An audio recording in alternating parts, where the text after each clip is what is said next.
السعودية تدفع بتعزيزات عسكرية وتمهل قيادات الانتقال إلى ما قبل عيد الأضحى لمغادرة عدن. تفاصيل عاجلة. نذكركم بالصلاة على الحبيب صلى الله عليه وسلم.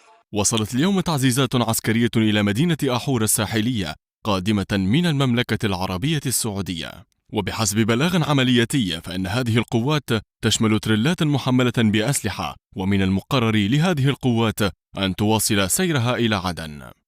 وفي نفس السياق قالت مصادر إعلامية أن السعودية طلبت من اللواء عيدروس الزبيدي وجميع قيادات الانتقال مغادرة العاصمة عدن خلال الأيام القادمة.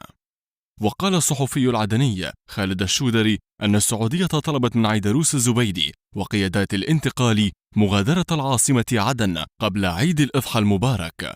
ونقل الشودري عن مصادر مطلعة أن المهلة السعودية لقيادات المجلس الانتقالي جاءت بعد الخطاب الأخير للزبيدي الذي توعد فيه باستخدام القوة لفرض خيار الانفصال في جنوب اليمن.